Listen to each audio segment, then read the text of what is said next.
বাংলাদেশে দ্বিতীয়বার স্বাধীনতা অর্জন করল। অন্তর্বর্তী সরকারের প্রধান উপদেষ্টা ডক্টর মোহাম্মদ ইউনূসকে চিঠি দিয়েছেন জাতিসংঘের মহাসচিব আন্তোনিও গুতেরেস। চিঠিটি প্রধান উপদেষ্টার ভেরিফাইড ফেসবুক পেজে শেয়ার করা হয়েছে। চিঠিতে তিনি প্রধান উপদেষ্টার নেতৃত্বে চলমান সংস্কারের প্রতি দৃঢ় সমর্থন জানিয়েছেন। এর আগে জাতিসংঘের মহাসচিবের উদ্দেশ্যে একটি চিঠি লেখেন প্রধান উপদেষ্টা।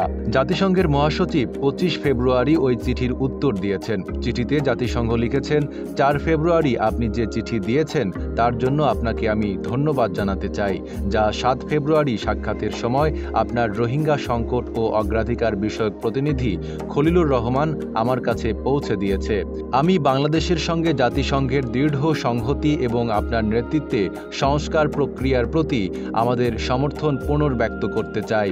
আন্তোনিও গুতেরেস লিখেছেন, বাংলাদেশ ও ওই অঞ্চলের ওপর রোহিঙ্গা সংকটের প্রভাবের পাশাপাশি রাখাইন রাজ্যে ক্রমবর্ধমান মানবিক পরিস্থিতি সম্পর্কে আপনি যে উদ্বেগ প্রকাশ করেছেন, আমিও তার সঙ্গে একমত। রোহিঙ্গাদের আশ্রয় দেওয়ার জন্য বাংলাদেশের প্রতি আন্তর্জাতিক সম্প্রদায়ের সমর্থন আদায়ের কাজ অব্যাহত রাখবে জাতিসংঘ। মিয়ানমারের সংকট রাজনৈতিকভাবে সমাধানের লক্ষ্যে আঞ্চলিক সংস্থা, দক্ষিণ পূর্ব এশিয়ার দেশগুলোর সংগঠন, আসিয়ান এবং অন্যান্য অংশীদারদের সঙ্গে ঘনিষ্ঠভাবে অব্যাহত থাকবে। বিশেষ করে রাখাইনে রোহিঙ্গাদের নিরাপদ এবং স্বেচ্ছায় প্রত্যাবাসনের অনুকূল পরিস্থিতি তৈরি করা হবে।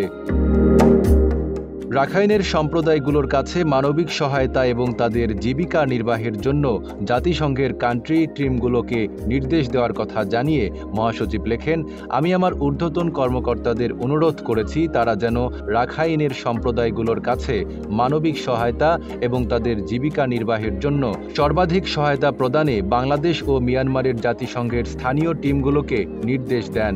এ সকল বিষয়ে সম্পৃক্ত প্রতিটি বিষয়কেই অগ্রাধিকার দেবে জাতিসংঘ।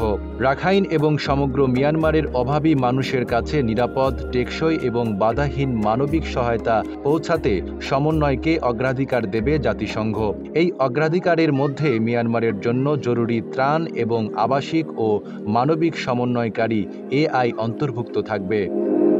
চিঠির শেষ অংশে মহাসচিব লিখেছেন, আমি আশাবাদী যে মিয়ানমারে রোহিঙ্গা মুসলিম এবং অন্যান্য সংখ্যালঘুদের পরিস্থিতি নিয়ে উচ্চ স্তরের সম্মেলনটি নতুন করে বিশ্বব্যাপী মনোযোগ আকর্ষণ করবে। এর মাধ্যমে রোহিঙ্গা ও অন্যান্য সংখ্যালঘুদের জন্য বিস্তৃত সমাধান বিকাশে অবদানের সুযোগ তৈরি হবে। সদস্য দেশগুলোর সঙ্গে পরামর্শের পর জাতিসংঘ কিভাবে সর্বোত্তম পথে বিষয়টিকে সমর্থন করতে পারে তার জন্য সম্মেলনের ফলাফল এবং পরিকল্পনার অপেক্ষা করছি। আগামী 13 মার্চ ঢাকা সফর করবেন জাতিসংঘের মহাসচিব। এই সফরে প্রধান উপদেষ্টার সঙ্গে সার্বিক বিষয়ে বিস্তারিত আলোচনার কথা জানিয়েছেন তিনি। নাঈম আরাবী, ঢাকা পোস্ট।